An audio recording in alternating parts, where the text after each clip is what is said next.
Right Telangana రాజకీయాల్లో హైదరాబాద్ స్థానిక సంస్థల కోట ఎమ్మెల్సీ ఎన్నిక ఆసక్తిగా మారింది. ఇవాళ జరగనున్న లోకల్ బాడీ ఎమ్మెల్సీ ఎన్నిక ఉదయం 8 గంటల నుండి సాయంత్రం 4 గంటల వరకు సాగనుంది. అయితే ఇందుకోసం జీహెచ్ఎంసీ ప్రధాన కార్యాలయంలో 2 పోలింగ్ కేంద్రాలు ఏర్పాటు చేశారు అధికారులు. అయితే లోకల్ బాడీ ఎన్నికలకు కార్పొరేటర్లు, ఎమ్మెల్యేలు, ఎమ్మెల్సీలు ఓటు వేయనున్నారు. హైదరాబాద్ స్థానిక కోట ఎమ్మెల్సీ ఎన్నికల్లో 81 మంది కార్పొరేటర్లు అలాగే 31 మంది ఎక్స్ అఫీషియల్తో కలిసి మొత్తం ఓటర్లు 112 మంది ఉన్నారు. ఈ నెల 25న జీహెచ్ఎంసీ ప్రధాన కార్యాలయంలో కౌంటింగ్ చేయనున్నారు.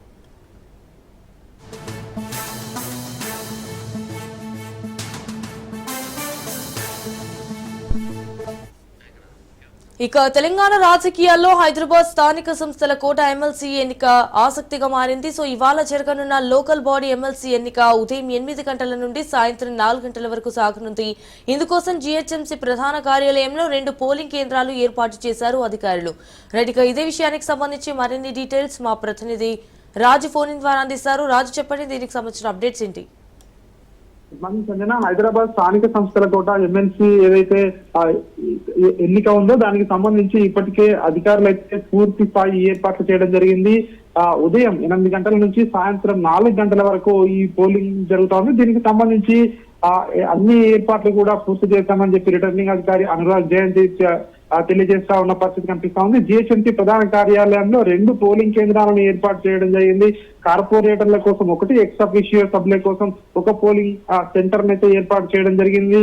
ఇక్కడ మనం చూసుకున్నట్టయితే కార్పొరేటర్లు 81 మంది కార్పొరేటర్లు ఉంటారు. హైదరాబాద్ జిల్లా వ్యాప్తంగా 31 మంది ఎక్స్ అఫీషియల్ సభ్యులు తమ ఓటు హక్కును వినియోగించుకోబోతా ఉన్నారు. మొత్తం 112 మంది ఈ యొక్క పోలింగ్ లో పాల్గొనాల్సి ఉంటుంది. అయితే ఎంతమంది ఓటింగ్ లో పాల్గొంటారనేది ఆసక్తిగా మారింది. ఎందుకంటే ఇప్పటికే దీనికి సంబంధించి పలు రాజకీయ పార్టీలు ఒక్కొక్క రకంగా స్పందిస్తున్న పరిస్థితి కనిపిస్తా ఉంది. మొత్తానికి జిహెచ్ఎంసీ ప్రధాన కార్యాలయం పరిసర ప్రాంతాల్లో అయితే 144 సెక్షన్ అమల్లో ఉంటుంది. ఎన్నికలు జరుగుతున్నప్పుడు అక్కడ ఎవరు కూడా గుమిగూడకూడదు అని చెప్పి కూడా ఇప్పటికే పోలీసులు చెప్తున్న పరిస్థితి కనిపిస్తా ఉంది. ఈ యొక్క ప్రత్యేక భద్రత మధ్యలో ఈ పోలింగ్ జరుగుతుంది అని చెప్పేసి కూడా ఎలక్షన్ అధికారులు చెప్తున్న పరిస్థితి కనిపిస్తా ఉంది. ఈ యొక్క 200 నుంచి 250 మంది పోలీసులతో ప్రత్యేకంగా బందోబస్తు కూడా ఏర్పాటు చేస్తామని చెప్తా ఉన్నారు.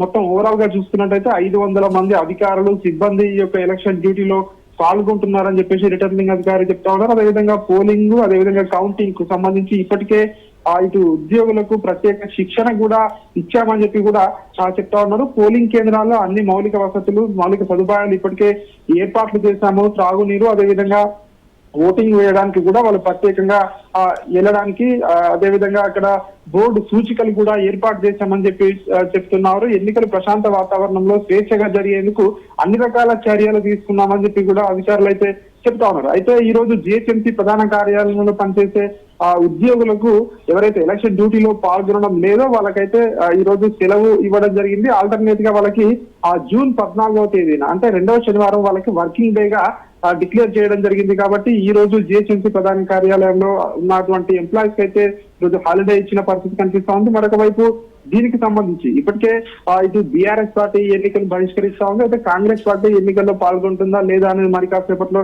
తెలిసే అవకాశం అయితే కనిపిస్తా ఉంది. మొత్తానికి ఇక్కడ 2 ఏవైతే పోలింగ్ సెంటర్లు ఉన్నాయో ఇక్కడ జిహెచ్ఎంసీ ప్రధాన కార్యాలయంలో కార్పొరేటర్ల కోసం లైబ్రరీ హాల్లో ఒక పోలింగ్ కేంద్రాన్ని ఏర్పాటు చేశారు.